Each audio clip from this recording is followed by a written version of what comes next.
This is the basic instructions on how to prepare and load samples for the NMR. First, choose a solvent. Most likely this will be chloroform D.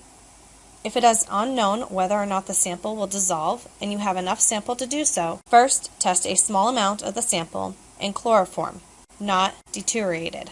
If it does dissolve in chloroform, use the chloroform D as your solvent. If not, test your sample in DI water. If your sample dissolves in DI water, use the deuterium oxide, D2O. If your sample dissolves in neither, then ask your instructor. Once your solvent has been selected, obtain a clean sample tube and cap from the stockroom. If only running a proton NMR, place approximately 1 to 5 milligrams of your sample. If only running a carbon NMR, place approximately 10 to 20 milligrams of your sample. If running a proton and carbon NMR, place approximately 10 milligrams of your sample into the tube.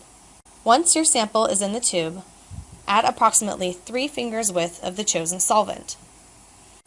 Cap the tube and invert several times to ensure the sample is fully dissolved. Obtain and adjust a spinner. Do so by pushing down the center circle until it stops. Insert the spinner into the depth gauge. Push your closed sample tube down into the hole of the spinner until it reaches the bottom of the gauge. Check the level of the solvent using the lines.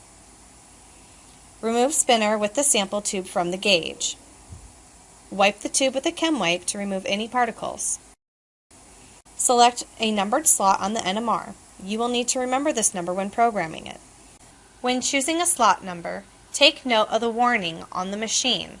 It states to never place a sample over the slot whose number is shown on the carousel. This is the number in green. This will be the slot number directly over the magnet entry. Place the spinner with tube into your chosen slot. Proceed to run your sample using the computer program. If needed, please refer to the NMR Standard Operating Procedure video. This ends the instructions for how to prepare and load a sample for the NMR.